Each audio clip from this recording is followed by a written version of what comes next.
Welcome to Frank Talks. World heart day. ఈ రోజున మనతో మాట్లాడడానికి who else can be a better source మన క్వశ్చన్స్ అన్నిటినీ ఆన్సర్ చేయడానికి rather than doctor Pragati Gurram garu, interventional cardiologist who's practicing at AIG.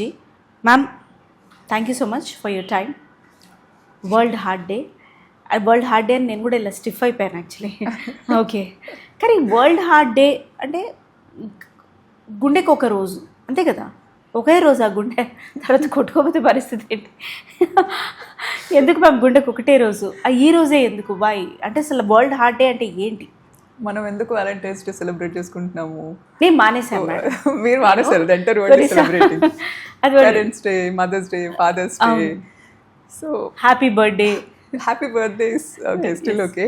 Thing is మనం అన్నిటికీ ఒక స్పెషల్ డే కింద అనౌన్స్ చేసుకుంటున్నాం. సో ఇది ఏంటి అంటే ఒక స్పెషల్ డే, గుండె ఇంపార్టెన్స్ తెలుసుకోవడానికి ఆర్ అవేర్నెస్ స్ప్రెడ్ చేయడానికి స్పెసిఫికల్గా వరల్డ్ వైడ్ సెలబ్రేట్ చేసుకునే డే ఇది. Okay, so it's a global celebration.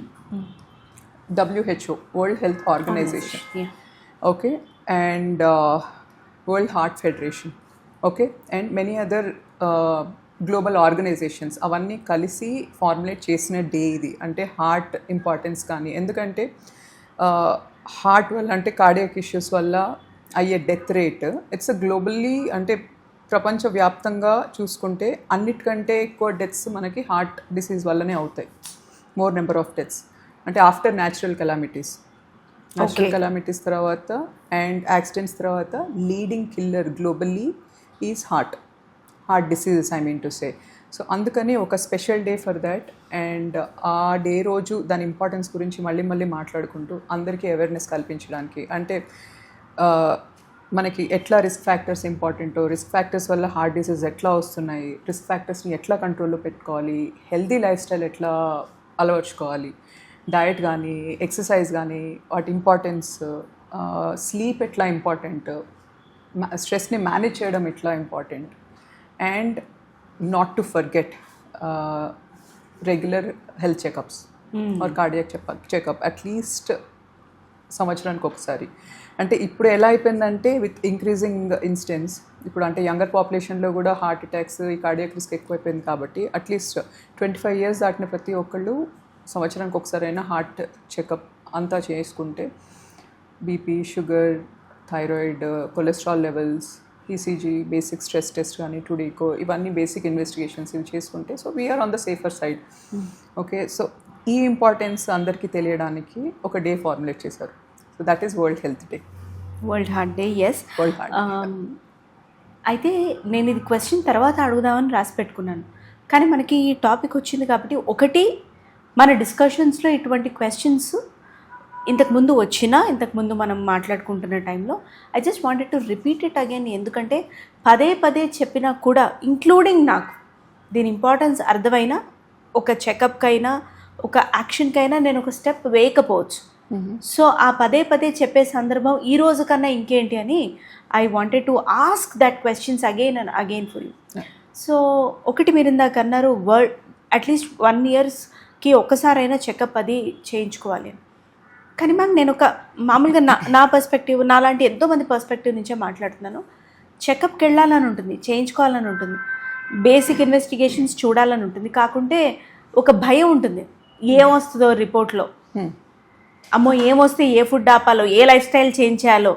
నాకు నిజంగానే ఏదైనా మేజర్గా ఉంటే చూసుకునే వాళ్ళు ఉన్నారా? Can I rely upon somebody else? నడిచిన రోజులు నడిపిద్దామని నాకు తెలిసి చిన్న బ్రెయిన్లో ఉంటుంది అనుకుంటా అది బాగా. అందుకే కూడా హాస్పిటల్కి రాని వాళ్ళు చాలామంది ఉన్నారు.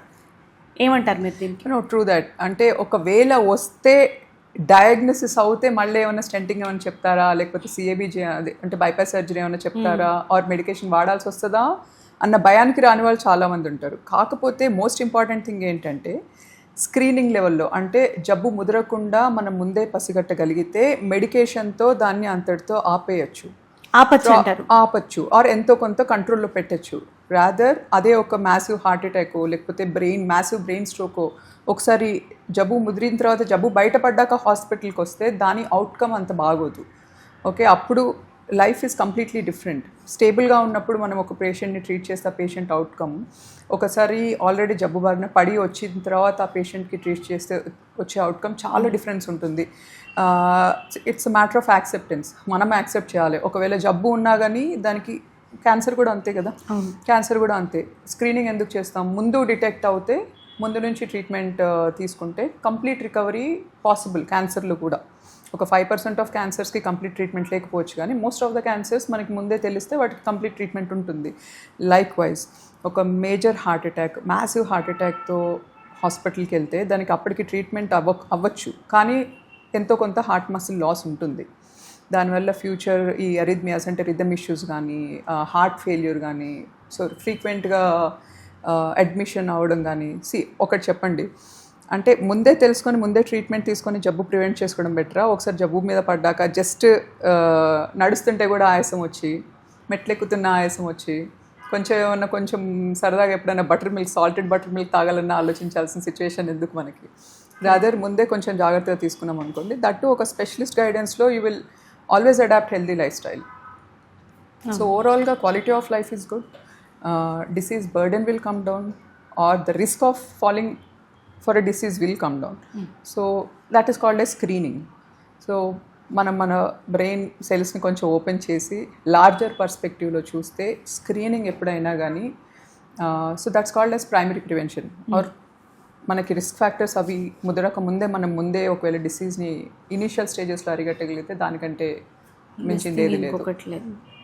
ఎందుకు మ్యామ్ అంటే ఒక న్యాచురల్ కెలామిటీస్ తర్వాత, ఒక యాక్సిడెంట్స్ తర్వాత గుండె ఇంతనా అంటే మన గుండెకి అంత పని చెప్తున్నామా, లేకపోతే మన గుండెకి అంత స్ట్రెస్ ఇస్తున్నామా, గుండెని అంత సరిగ్గా చూసుకోవట్లేదా?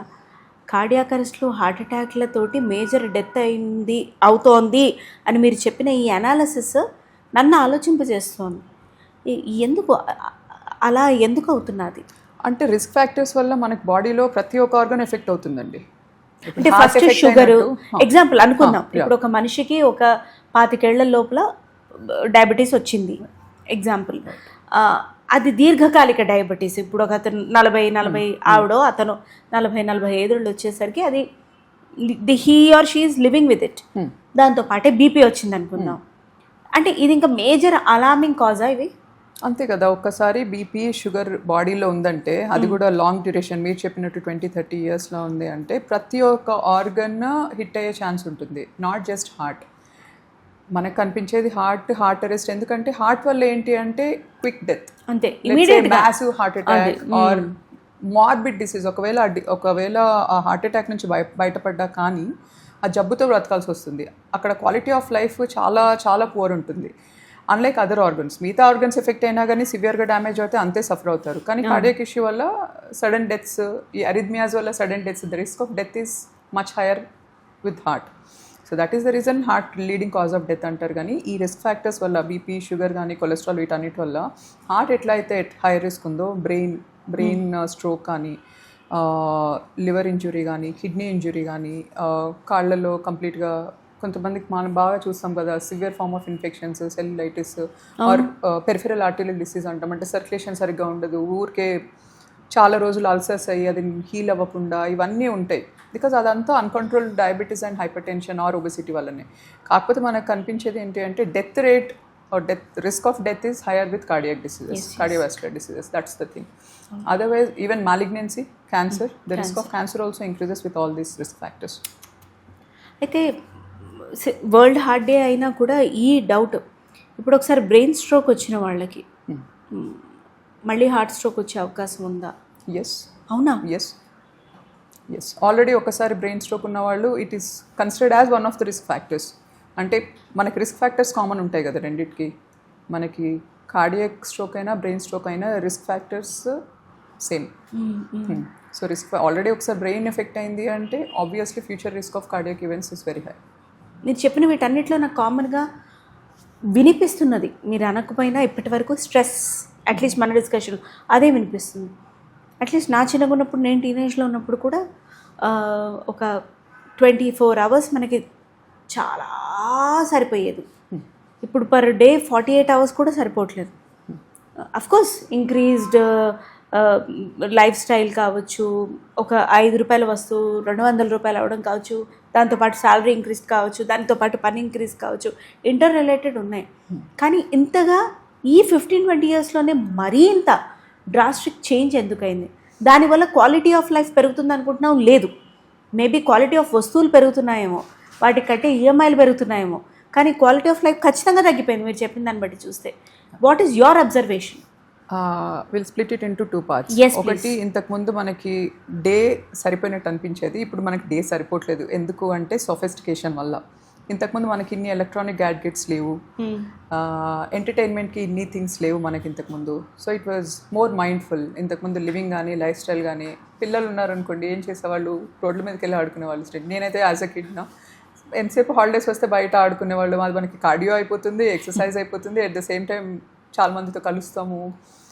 ఇట్స్ అ వే ఆఫ్ మన పేరెంట్కి మెడిటేషన్ కూడా అయిపోతుంది. My self as a kid, చిన్నప్పుడు నేను మా తమ్ముడు వెళ్ళి చుట్టూ పక్కలో ఉన్న వాళ్ళందరితో పిల్లలతో అట్లా ఆడుకునేవాళ్ళం. ఇప్పుడు పిల్లలకి అట్లా ఎక్కడుందండి? అవును, ఇప్పుడు పిల్లలకి అట్లా లేదు కదా. హాలిడేస్ వస్తే టైం దొరికితే కూర్చొని ఎలక్ట్రానిక్ గ్యాడ్గెట్స్, అంటే ఒకవేళ బయటికి వెళ్ళాలన్నా ఇప్పుడు ఎక్కడ భయం పెరిగిపోయిందండి. బయటకు వెళ్ళాలన్నా మనకి ఓపెన్ స్పేస్ ఎక్కడ ఉంది? Yes, yes. అంటే ట్రాఫిక్ చూస్తున్నాం, రోడ్ మీదకి పంపించగలమా పిల్లల్ని? అంతే ధైర్యంగా పంపించలేం కదా. సో ఇంతకుముందు టెక్నాలజీ అంత అడ్వాన్స్ లేదు. So we live more mindful. అప్పుడు మనకున్న టైంని కానీ the way we utilize time was completely different. అంటే చుట్టాలతో కలవడం కానీ, ఫ్యామిలీతో స్పెండ్ చేసిన టైం కానీ క్వాలిటీ ఉండేది అందులో. కానీ ఇప్పుడు ఎట్లా అంటే సొఫిస్టికేషన్, అర్బనైజేషన్ ఒకటి, డెవలపింగ్ టెక్నాలజీ కానీ, ఐటీ కానీ. So it's a double edged sword, I would say. అంటే on one side we are seeing development, at the same time we are seeing destruction also. Destruction of quality of life. ఇప్పుడు targets పెరిగిపోయినాయి, మీరు చెప్పినట్టు cost of living పెరిగిపోయింది. So మనకి, so it's always on our mind. More than living our life, we are leading it. అంటే ఇంత డబ్బులు సంపాదిస్తే తప్పితే మనం అది అకంప్లిష్ చేయలేము. సో మనకి కెపాసిటీకి మించి ఎంతో కొంత పెట్టి ఒక ఇల్లు కొంటాము, కార్ కొంటాము, అండ్ అది మనం ఎంజాయ్ చేయట్లేదు. We are running after the bills. So everything compound. And మన పైన ఇంకెవరో ఒకరు ఉంటారు, ఇంకో మేనేజర్ ఉంటాడు, ఆ స్ట్రెస్ ఉంటుంది, ప్రాజెక్ట్ స్ట్రెస్ ఉంటుంది, అది ఇది. And needless to mention sedentary life style, కాన్స్టెంట్గా కూర్చొని చేసే పని వల్ల. So now it is called as sitting is the new smoking. అంటే కంటిన్యూస్గా మోర్ దెన్ 6 hours కూర్చొని అదే పని చేస్తూ ఉంటారు వితౌట్ మూవింగ్. అంటే చైర్ నుంచి లేవకుండా చేస్తే it's as bad as smoking. Smoking వల్ల ఎన్ని ఇంప్లికేషన్స్ ఉంటాయో, కదలకుండా కూర్చొని చేసే పని వల్ల అంతే ఇంప్లికేషన్స్ ఉంటాయి. ఓకే, సో ఇవన్నీ కంప్లీట్గా మనకి సొఫిస్టికేషన్ వల్ల మనకి వచ్చే నష్టం ఇది. కానీ మనం దాన్ని పాజిటివ్గా తీసుకొని, దానివల్ల వచ్చే మంచిని ఒకటి తీసుకొని చెడుని తీసేయగలిగితే, అంటే అది అందరికీ ఒకవేళ అవేర్నెస్ వచ్చింది అనుకోండి, all that we need to do is exercise, start exercising. కొంచెం డైటరీ రెగ్యులేషన్, బయట ఏదంటే అది తినకుండా కొంచెం dietary regulation plus exercise, 2 inculcate చేసి. నేను చిప్స్ తినడం చూసారు కదా, I should have hided, but దొరికిపోయారు. అంటే ఎక్స్పెక్ట్ చేయలే ఆ టైంలో మిమ్మల్ని దాచలేకపోయా, ఎందుకంటే రోటీ నిండా పెట్టుకున్నాం కదా. ఓకే, దట్స్ ఫైన్, చెప్పండి. అది అట్లీస్ట్ మనకి ఎక్సర్సైజ్ స్టార్ట్ చేస్తే హాఫ్ ద టైం మనం ఫస్ట్ ఓవరాల్గా మన బాడీ హ్యాబిటస్ బెటర్ అవుతుంది. స్ట్రెస్ మేనేజ్మెంట్ కూడా ఎక్సర్సైజ్ చాలా ఇంపార్టెంట్ అండి. అండ్ బాడీ అలసిపోయిన తర్వాత quality of sleep is amazing. అంతే, ఎందుకంటే మీరు ఫిజికల్లీ మెంటలీ ఎగ్జాస్ట్ అయినప్పుడు ఎందుకు నిద్ర రాదు? నిద్ర వస్తుంది. సో ఓవరాల్గా it's a one time solution rather. Yes ఖచ్చితంగా మ్యామ్. సో నేను ఇది రేజ్ చేద్దాం అనుకున్నాను. అంటే నాకు చాలా తెలిసిన వాళ్ళల్లోనే అయింది ఇది. ఆయనకు కార్డియాక్ అరెస్ట్ ఆర్ అంటే కూర్చొని కొలాప్స్ అయిపోయారు within no time actually. So ఒక 3-4 days నుంచి లేవగానే, నిద్ర ఒకటి లేదు అట, లేవగానే వామిటింగ్, పెద్ద వామిటింగ్ అయిపోయేదట. సో మీ నోటి నుంచి it is an alarming sign for heart attack. ఎందుకు అవుతుంది హార్ట్ అటాక్ వచ్చే ముందు వామిటింగ్ ఎందుకు అవుతుంది? కొంత అంటే ఇన్ఫీరియర్ వాల్ ఎంఐ అంటే హార్ట్లో base of the heart involve అయినప్పుడు, సో అది మనకి స్టమక్లో క్లోజ్ ప్రాక్సిమిటీలో ఉంటుంది. కొంచెం కామనాలిటీ ఆఫ్ నర్వ్ సప్లై వల్ల మనకి మోస్ట్ ఆఫ్ దట్, అంటే సమ్ టైమ్స్ ఏంటంటే మనకి సేమ్ గ్యాస్ట్రైటిస్ లాగా, అంటే సివియర్ ఫార్మ్ ఆఫ్ ఎస్టిటీ లాగా ఉంటాయి సిమ్టమ్స్, ఎగ్జాక్ట్లీ లైక్ ఇట్. అంటే మంట కానీ, హార్ట్ బర్న్ కానీ, వామిటింగ్స్ కానీ, ఇండైజెషన్, కొంతమందికి లూజ్ స్టూల్ పాస్ చేస్తారు, గిడ్డినెస్. సో టిపికల్గా చెస్ట్ పెయిన్ లాగా కాకుండా గ్యాస్ట్రైటిస్ పెయిన్ లాగా వస్తుంది. So base of heart involve అయినప్పుడు, అంటే హార్ట్ కూర్చుంటుంది కదా, so base of heart involve అయినప్పుడు ఎగ్జాక్ట్లీ లైక్ గ్యాస్ట్రైటిస్ సిమ్టమ్స్ వస్తాయి మోస్ట్ కామన్లీ. సో ఆ సిమ్టమ్స్ని నెగ్లెక్ట్ చేయకూడదు. ఎస్పెషల్లీ ఆల్రెడీ రిస్క్ ఫ్యాక్టర్స్ ఉన్నా కానీ, మిడిల్ ఏజ్డ్ పర్సన్ కానీ, అంటే ఇప్పుడు even younger population has the same thing, but otherwise high risk population ఎవరున్నా కానీ ఈ సిమ్టమ్ని మాత్రం గ్యాస్ట్రైటిస్ అని మాత్రం నెగ్లెక్ట్ చేయొద్దు. గ్యాస్ పెయిన్, చాలా మంది గ్యాస్ పెయిన్ అనే వస్తారు. ఏంటి అంటే రావడం పక్కన పెట్టండి, నేను కూడా అందులో ఉన్నానండి. ఇది నేనేం ఎవరిని ఉద్దేశించి కాదు, జస్ట్ ఏది ఆ గ్యాస్ట్రిక్ ఇది తగ్గడానికి ఏ సోడానో లేకపోతే ఇంకేదో మార్కెట్లో దొరికే ఇంకేదో పరికరమో లేకపోతే ఇంట్లో పంచదార నీళ్ళు ఉప్పు నీళ్ళు కలుపుకొని తాగేస్తాం. అండ్ మోస్ట్ ఇంపార్టెంట్లీ ఈ మంట, ఈ వామిటింగ్స్తో పాటు ఆయాసం రావడం కానీ, గుండె దడ లాగా, ప్రొఫ్యూస్ స్వెటింగ్, డయాఫోర్సిస్. కానీ అది ప్రతి ఉమెన్కి, పెళ్ళైన వాళ్ళకి ప్రతి మెన్కి ఇంట్లో వస్తుంది కదా గుండె దడ. అంటే అవతల పర్సన్కి కొంచెం టెన్షన్ పెట్టే పార్టీ అయితే మరి ఈ గుండె దడని రోజు వచ్చేదాన్ని దీనికి ఎలా మేడం లింక్ చేసేది? అట్లాంటప్పుడు స్టిల్ మా దగ్గరకు ఒకసారి రావచ్చు మీరు.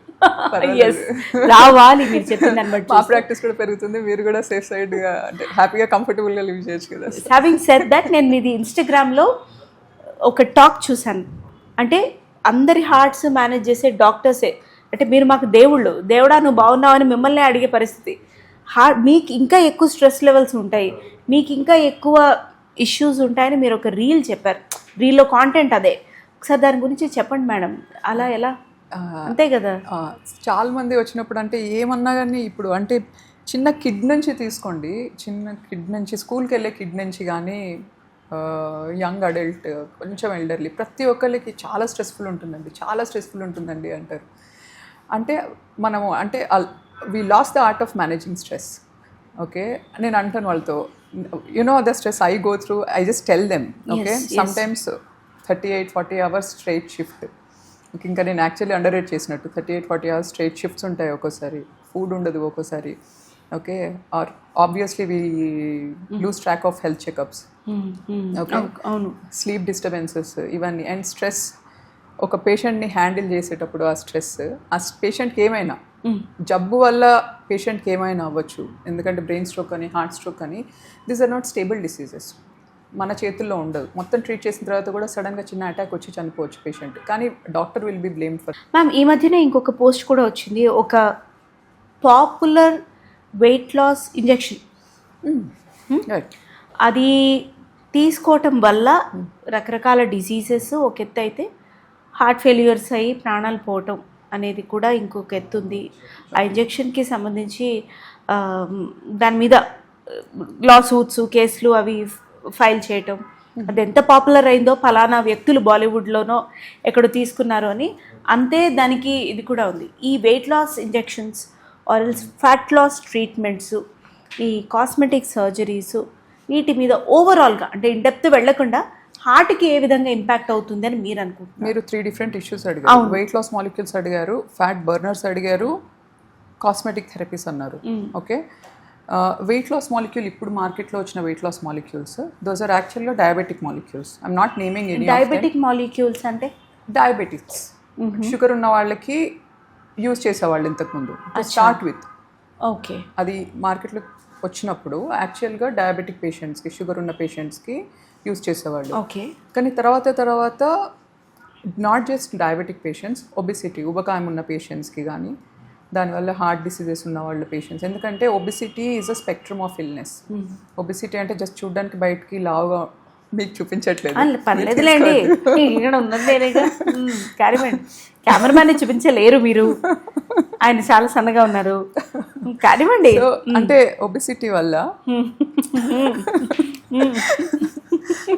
ఒబిసిటీ వల్ల మల్టిపుల్ ఇష్యూస్ అండి. దానివల్ల షుగర్, హైపర్ టెన్షన్, కొలెస్ట్రాల్, ఇవి ఒకటే కాకుండా ఇన్ ఇట్ సెల్ఫ్ కొంతమందికి అంత లావు ఉన్నా కానీ షుగర్ ఉండకపోవచ్చు, కొలెస్ట్రాల్ లెవెల్స్ నార్మల్ ఉండొచ్చు, వాళ్ళ వల్ల పక్కన వాళ్ళకి బీపీ షుగర్ ఉంటుంది, వాళ్ళు బాగానే ఉంటుంది. కానీ లోపల జరిగే ఇన్ఫ్లమేషన్, ఒబిసిటీ వల్ల ఆ ఫ్రీ ఆక్సిజన్ రాడికల్స్ కానీ, వాటి రిలేటెడ్ అంటే కాంప్లెక్స్ ఫిజియాలజీ అదంతా తెలుసుకోవాల్సిన అవసరం లేదు. కానీ ఎక్స్ట్రీమ్ ఇన్ఫ్లమేషన్ వల్ల రిస్క్ ఆఫ్ క్యాన్సర్స్ కానీ, హార్ట్ డిసీజెస్ కానీ, ఆర్ హార్ట్ ఫెయిల్యూర్, ఓవరాల్గా heart pumping will be fine, కానీ హార్ట్ ఫెయిల్యూర్, ఈ రిస్క్ అంతా పెరుగుతూనే ఉంటుంది. సో ఈ సో కాల్డ్ ఇంజెక్షన్స్ మీరు మెన్షన్ చేసిన injections they are relatively safer injections. Okay. So నేను ఏ ఇంజెక్షన్ నేను ఏ మెడికేషన్ని ప్రమోట్ చేయట్లేదు, but they are cardio protective. We have trials saying non diabetic పేషెంట్స్లో కూడా ఒబీస్ నాన్ డయాబెటిక్ పేషెంట్స్ అంటే లావుగా ఉన్న షుగర్ లేని పేషెంట్స్కి కూడా హార్ట్కి బెనిఫిషియల్ ఆ మెడికేషన్స్ ఆ మాలిక్యూల్స్. ఓకే. ఓకే, బట్ ఏ మెడికేషన్ అయినా ఎంతో కొంత రిస్క్ ఉంటుంది. హార్ట్కి ఎంతో ఇంపార్టెంట్ మెడికేషన్స్ ఈ కొలెస్ట్రాల్ లోవరింగ్ మెడికేషన్స్ కానీ బ్లడ్ థిన్నర్స్ కానీ ఇవన్నీ యూస్ చేస్తాం కదా. సో బ్లడ్ థిన్నర్స్ ఒకవేళ స్టెంట్ పడింది అనుకోండి ఆర్ బైపాస్ సర్జరీ అయిపోయింది అనుకోండి, బ్లడ్ థిన్నర్స్ వాళ్ళు లైఫ్ లాంగ్ వాడాలి. కానీ బ్లడ్ థిన్నర్స్ వల్ల బ్లీడింగ్ రిస్క్ ఉంటుంది కదా. So that 1% risk we are still taking. తప్పదు. It's always risk versus benefit. Risk ఎక్కువ, బెనిఫిట్ ఎక్కువ. సో వెయిట్ లాస్ మాలిక్యూల్స్ వల్ల కొంతమందికి థైరాయిడ్ ఫ్లేర్ అవ్వడం కానీ or medullary carcinoma of thyroid అని thyroid issues, pancreatic issues, gall stones ఇవి కొంచెం ట్రిగర్ అయ్యే రిస్క్ 1 to 2% ఉంటుంది. బట్ యూ నెవర్ నో ఆ 1% ఎవరు అవుతారు మనకు తెలీదు. సో యూజువల్గా ఇవేమైనా మాలిక్యూల్ స్టార్ట్ చేసే ముందు అవన్నీ కంప్లీట్గా వాళ్ళకి ఎక్స్ప్లెయిన్ చేసి ద రిస్క్ అసోసియేటెడ్ ఎక్స్ప్లెయిన్ చేసే స్టార్ట్ చేయాలి. That's a safer way. అప్పుడు ఈ లాసెట్స్ ఇవన్నీ బేర్ చేయాల్సిన అవసరం ఉండదు. Okay, so that is one thing. Recent weight loss molecules so far we still consider them beneficial, but for the losses ఆ 1 to 2% రిస్క్ డిస్కస్ చేసిన risk. Second thing fat burners. Fat burners per se, no fat burners. So that's a shortcut that you're taking. ఎందుకంటే అప్పటికి టెంపరీగా తగ్గినా కానీ మళ్ళీ అది put on అవుతుంది. ఎప్పుడైనా కానీ వెయిట్ లాస్ కానీ ఫ్యాట్ బర్నింగ్ కానీ ఒక మెథడికల్గా పీరియాడికల్గా ఉండాలి. అంటే గ్రాడ్యువల్ వెయిట్ లాస్. ఎందుకంటే మనం అది తీసుకున్నంత వరకు తగ్గినా కానీ మళ్ళీ ఇమీడియట్గా వెయిట్ గెయిన్ అవుతుంది. సో ఎప్పుడైనా కానీ ఆ fluctuation in weight is always bad. Okay, అంటే ఒకసారి తగ్గి మళ్ళీ డెట్రిమెంటల్ రాదర్ దాన్ ఒక ఎక్కువ వెయిట్ కంటే ఈ fluctuation in weights is much four dreadful. So దానికి ఒక టాబ్లెట్స్ కానీ లేకపోతే బయట చాలా ప్రమోషనల్గా ఉన్న కొన్ని హెర్బల్ రిలేటెడ్ ప్రోడక్ట్స్ కానీ ఇవి అయితే రిస్కీ అని అంటారు మీరు, అంతేనా? హెర్బల్ అయితే there is no evidence. I cannot promote. అంటే హర్ట్ అయినా కానీ దట్స్ అ ఫ్యాక్ట్. దాని మీద ట్రయల్స్ లేవు, ల్యాండ్మార్క్ ట్రయల్స్ కానీ లార్జ్ పాపులేషన్ మీద చేసిన ట్రయల్స్ కానీ లేవు. No. So I wouldn't recommend myself. So దానికంటే safer options still follow regular diet resume and dietary restrictions and exercise. Okay, focusing on sleep. Third one cosmetic surgery. You know చేసినంత okay చేయించుకున్నా కానీ ఆ తర్వాత it depends on the way you maintain it. కొంతమంది ఎంత చేసినా ఎంత ఎక్సర్సైజ్ చేసినా కొన్ని ఏరియాస్లో అబ్నార్మల్గా ఫ్యాట్ డిపాజిషన్ అలా ఉండొచ్చు or for what's ever reasons. కానీ మెయింటైన్ చేయగలగాలి అవన్నీ. Cosmetic is cosmetic anyway. Because ఓవరాల్గా మనం పైనుంచి చూడడానికి ట్రిమ్గా హెల్దీగా కనిపించినా కానీ లోపల మన metabolism is still bad because you're not exercising. సో బయట నుంచి చూడడానికి హెల్దీగా అందంగా కనిపించినా లోపల జరిగే డ్యామేజ్ జరుగుతూనే ఉంటుంది. మ్యామ్, నేను సాధారణంగా క్వశ్చన్స్ చూసి అడగను, కానీ చూసి అడుగుతా. ఎందుకంటే ఒక డాక్టర్ని క్వశ్చన్ అడగడానికి ఇంకొక యాక్టర్ కమ్ డాక్టర్ని నేను కన్సల్ట్ చేయాల్సి వచ్చింది. లేదు, మీరు ఇప్పటికి ఇంట్రడ్యూస్ చేసి ఐ థింక్ మీకు medical jargon I think you're comfortable. అసలు ఈసారి మీరు ఎగ్జామ్ పెట్టండి, రాయకపోతే అడగండి, ఎందులో నాకు విభాగంలో వస్తుంది. ప్రీమోర్డియల్, ప్రైమరీ, సెకండరీ ప్రివెన్షన్ మధ్య తేడా ఏంటండి? Primordial, primary, secondary and tertiary prevention. ఎందుకు అది అంత important? Prevention. So not just heart, for any disease. ఏ జబ్బుకైనా కానీ ఇందాక మనం డిస్కస్ చేసినట్టు జబ్బు ముదరక ముందే ఆర్ ఆ జబ్బుకు సంబంధించిన రిస్క్ ఫ్యాక్టర్స్ అవన్నీ బాడీలోకి ఎంటర్ అవ్వకముందే ముందు నుంచే డిటెక్ట్ చేస్తే ఫైనల్గా జబ్బు రాదు. అసలు you can prevent the disease completely. At least 70% మనకి జెనెటిక్ ప్రిడిస్పోజిషన్ ఉంటే అది ప్రివెంట్ చేయలేము. So these are called as modifiable risk factors. ఏ రిస్క్ ఫ్యాక్టర్స్ని మాడిఫై చేయగలుగుతామో ఆ రిస్క్ ఫ్యాక్టర్స్ని అడ్రస్ చేయగలిగితే మనకి ఓవరాల్గా డిసీజ్ బర్డెన్ అట్లీస్ట్ 70 to 80% తగ్గుతుంది. ఓకే, సో ప్రైమోర్డియల్ ప్రివెన్షన్ అంటే ఈవెన్ రిస్క్ ఫ్యాక్టర్స్ రాకముందే బీపీ షుగర్ లేని వాళ్ళకి or let's say some young individual comes to me, కొంచెం బార్డర్ లైన్ వెయిట్ ఉందనుకోండి, BMI 26-27 అట్లా ఉంది. సో మనం అతనికి ముందే షుగర్ లేదు, బీపీ లేదు, కొలెస్ట్రాల్ లేదు, ఏమీ లేదు. సో అతన్ని పట్టుకొని కొంచెం మోటివేట్ చేసి తను హెల్తీ లైఫ్ స్టైల్ అలవాటు చేసుకొని డైట్ ఆప్టిమైజ్ చేసుకొని ఎక్సర్సైజ్ స్టార్ట్ చేసి స్లీప్ మీద ఫోకస్ చేసి అడిక్షన్స్, స్మోకింగ్, ఆల్కహాల్ జోలికి పోకుండా ఒక మోర్ ప్రాక్టికల్ మీనింగ్ఫుల్ లైఫ్ అలవాటు చేసుకున్నారు అనుకోండి. సో బిఎంఐ కొంచెం తగ్గుతుంది, 22-23కి అట్లా వచ్చి స్టేబుల్గా ఉంది. సో అంటే మనం ఈవెన్ అసలు ఏ రిస్క్ ఫ్యాక్టర్ రాకముందే we're working on an individual. You understand? Okay. So అతనికి ఫ్యూచర్లో గుండె జబ్బులు కానీ, బ్రెయిన్ స్ట్రోక్ కానీ, లివర్ ప్రాబ్లమ్, కిడ్నీ ప్రాబ్లమ్ ఇవన్నీ వచ్చే రిస్క్ ఆల్మోస్ట్ 80% తగ్గుతుంది. అంటే అతను ఒక కొంచెం మిడిల్ ఏజ్ కానీ అంటే ఆ తర్వాత కానీ అంటే 70 ఇయర్స్ వరకు కూడా అతను హెల్దీగా బతకగలిగితే చాలు కదా. It's meaningful life looking at. So that is primordial prevention.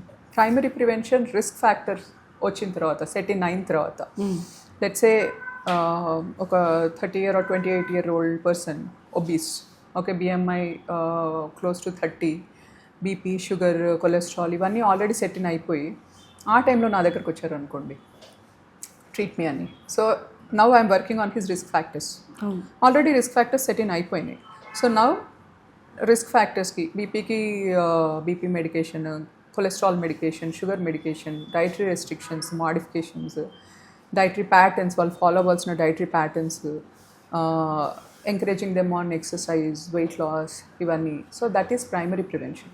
Secondary prevention, ఈ రిస్క్ ఫ్యాక్టర్స్ వల్ల ఏదైనా జబ్బు వచ్చింది అనుకోండి, అంటే లెట్సే ఒకసారి ఆల్రెడీ హార్ట్ అటాక్ సఫర్ అయ్యాడు, ఒకసారి ఆల్రెడీ హార్ట్ స్ట్రోక్ లేకపోతే బ్రెయిన్ స్ట్రోక్ ఇవన్నీ ఏదో ఒకటి వచ్చాయి అనుకుందాం. అప్పుడు నేను ట్రీట్మెంట్ స్టార్ట్ చేసి ఒక స్టెంట్ పడిందా లేకపోతే బైపాస్ గ్రాఫ్టింగ్ సర్జరీ అయింది, అప్పుడు ఆ తర్వాత నేను ఆ టైంలో ఆ పేషెంట్కి అటెండ్ అయ్యి ఆ టైంలో ట్రీట్మెంట్ స్టార్ట్ చేస్తే that is called as secondary prevention. Okay. Tertiary prevention, severe form of terminal illness, severe heart failure, refractory heart failure పేషెంట్కి ఎన్ని మెడికేషన్స్ ఉన్నా కానీ మళ్ళీ హాస్పిటలైజ్ అవ్వడం కానీ, కొంచెం నడిచిన ఆయాసం రావడం కానీ, వెల్లికిలో పడుకున్న ఆయాసపడడం కానీ, ఆన్ మెడికేషన్ ఆర్ టెర్మినల్గా అంటే కార్డియక్ అసిస్ట్ డివైజెస్ అంటే జస్ట్ హార్ట్ కాంట్రాక్టిలిటీకి మెయింటైన్ చేయడానికి మెడికేషన్స్. కొంతమంది టెర్మినల్ పేషెంట్స్కి ఏం చేస్తామంటే కార్డియక్ రీహాబిలిటేషన్ పంపించి అక్కడే మెడికేషన్ ఐవీ డ్రిప్స్లో అట్లీస్ట్ కనీసం వాళ్ళ ఇంట్లో వాళ్ళకి దగ్గరగా ఉంటారని ఆ మెడికేషన్స్ మీద ఇంటికి పంపిస్తాం, ఆ రీహాబ్స్కి పంపిస్తాం with cardiac infusions, medication continues medication drips పెట్టి, or some support for the heart. ఇవన్నీ final rehabilitation. It's called as rehabilitation. So we are just supporting them till they die, that's all. That's it. Okay. So what I focus is or what I believe in is primordial prevention or at least primary prevention. ఇంతసేపు మన discuss చేసింది. ఎందుకంటే ఒక stent పెట్టాల్సిన అవసరమో లేకపోతే bypass surgery చేయాల్సిన అవసరమో అక్కడ వరకు తెచ్చుకోకూడదు ఎవరు. అంతకుముందే అన్ని అడ్రస్ చేయగలిగితే at least we die peacefully, we live a meaningful life. అల్టిమేట్గా ఒక 60 ఏళ్ళు 70 ఏళ్ళు వచ్చాక మనం ఏ పని చేసుకోవాలనుకున్నా మనం ఇంకొకరి మీద డిపెండ్ అవ్వాల్సిన అవసరం పడకుండా ఏదో బ్రెయిన్ స్ట్రోక్ వచ్చి కంప్లీట్గా బెడ్ రిడన్ అయిపోయి తినడానికి యూరిన్ పాస్ చేయలేక స్టూల్ పాస్ చేయడానికి కూడా somebody assistance. We don't need that situation. So rather ముందు నుంచే మనం ఫోకస్డ్గా ఉన్నాం అనుకోండి, క్వాలిటీ ఆఫ్ లైఫ్ బాగుంటుంది anyway. So the way you look will be good. అంటే చూడడానికి కూడా అందంగా ఉంటారు. You live at your personal best. ఇది నేను పర్సనల్గా తీసుకుంటాను. చెప్పండి. సో స్ట్రెస్ మేనేజ్ అయినప్పుడు ఓవరాల్గా quality of life is good. So I think everybody is worth it, worth that quality of life, peaceful life and a beautiful life. So that's where primordial prevention comes into play. I hope that is clear. Yes and so on this world, all of it is a part of preventive cardiology. Yes. Preventive, at least action on time. లేదు unforeseen circumstances జరిగినప్పుడు ఇంకా life by చేసుకోగలిగితే అప్పటికైనా alter చేయడం life. So అది. But ఈ world heart day రోజున మీరు heart diseases తోటి ఇబ్బంది పడే వాళ్ళకి, లేకపోతే ఈ అవగాహన పెంచడం కోసం పేషెంట్స్కి, వాళ్ళ ఫ్యామిలీ మెంబర్స్కి, కమ్యూనిటీస్లో మీరు ఇచ్చే మెసేజ్ ఏంటి? అంటే ఆల్రెడీ కార్డియాక్ పేషెంట్ అంటున్నారు, అన్ని రకాలుగా పేషెంట్స్, అంటే I think we have address this, but then ఒక మెసేజ్ లాగా. Don't miss even a single beat. Okay? Don't miss even a single beat. Because every moment of your life is worth it. Worth living. So, మనకు quality of life కావాలి అంటే మనం ఎందుకు పుట్టాము, ఎందుకు పెరుగుతున్నాము, ఎందుకు ఈ లైఫ్ లీడ్ చేస్తున్నాము అన్న you want that, you have to address today. Every minute is important. Okay, just at the end of the day have a check on the quality of life you let that day. ఆ రోజు ఎట్లా గడిచింది మీ day, మీరు ఎంత స్ట్రెస్ఫుల్గా lead చేశారు, ఎంతమంది గొడవ పెట్టుకున్నారు, ఆర్ ఎంత పీస్ఫుల్గా ఉన్నారు, ఎంత ఎక్సర్సైజ్ చేశారు, అసలు ఏం తిన్నారు ఆ రోజంతా, కొన్ని వెయిట్ మెయింటైన్ అయిందా లేదా. If you can have a check list of all of it, okay, every day end of the day ప్రతి ఒక్కళ్ళు ఇలా చేయగలిగితే, సో వాళ్ళే డిసీజ్ బర్డెన్ని ఒక 50 to 60% తగ్గిపోతుంది అక్కడక్కడ. Okay, that is one thing. Second thing, unfortunately అంత జాగ్రత్తగా ఉన్నా కానీ కొంతమందికి జబ్బు వస్తుంది. సో అక్కడ అంటే మనకు ఆ ఇన్హిబిషన్ పోవాలి ఫస్ట్ ఆ బ్రెయిన్ నుంచి ఆ ఇన్హిబిషన్ పోవాలి. ఒకవేళ నేను వెళ్తే నాకు జబ్బు తెలిస్తే ఏంటి అన్నదానికంటే జబ్బు తెలిస్తే నేను ముందే ట్రీట్ అవుతాను, సో నాకు ఒక టర్మినల్ ఇల్నెస్ రాకుండా నేను సేవ్ అవుతాను అన్న అవేర్నెస్ పీపుల్కి రావాలి. So that is one other most important thing. ఒకవేళ జబ్బు వచ్చినా కానీ be brave enough to get treated. Okay, సొంతంగా మెడికేషన్స్ ఏది తీసుకోకుండా మీ క్లినిషియన్ కానీ ఫిజిషియన్ కానీ మీ కన్సర్న్ స్పెషలిస్ట్ చెప్పిన మెడికేషన్ అంతా అది ఒకటి. And family members obviously family support చాలా ఇంపార్టెంట్. ఒక టర్మినల్ ఇల్నెస్ ఉన్న పేషెంట్కి ఫ్యామిలీ సపోర్ట్ కూడా అంతే ఈక్వల్ కన్సిస్టెంట్గా ఈ జర్నీలో వాళ్ళు కూడా ముందుకెళ్తుంటారు. సో విసుకునే సందర్భాలు ఎక్కువ, ఏంటి అని గివప్ చేయాలనుకునే సందర్భాలు ఎక్కువ. బట్ దెన్ ఆల్సో కొన్ని ఫ్యామిలీస్ వండర్ఫుల్ అనిపిస్తుంది. అంటే ఒక 80-90 years ఇండివిజువల్స్ కూడా ఫ్యామిలీ సపోర్ట్ టర్మినల్గా లాస్ట్ వరకు కూడా ఎవ్రీ మినిట్ సపోర్టివ్గా ఉంటారు. అంటే ఎంత కొంచెం కూడా చిరాకు అది, అంటే downside of it is also there. అంటే దాని కంప్లీట్గా కాంట్రాస్ట్ పర్సనాలిటీస్ కూడా చూస్తాము. But let's talk of something positive. So family support wonderful ma'am. On this world heart day ప్రతి గుండె బతకాలని, హెల్దీగా బతకాలని, బతికినన్ని రోజులు ఎటువంటి సాధక బాధకాలు వీలైనని తక్కువగా ఉండి ఆరోగ్యంగా బతకాలని, అందుకు మీలాంటి డాక్టర్స్ ఇలాగే సపోర్ట్ని కొనసాగించాలని, మా గుండెల్ని ట్రీట్ చేసే మీ గుండెల్లో కూడా పదిలంగా ఉండాలని, ఆ గుండెల్లో కూడా ప్రేమ పువ్వులు పుయ్యాలని మనస్ఫూర్తిగా కోరుకుంటున్నాం.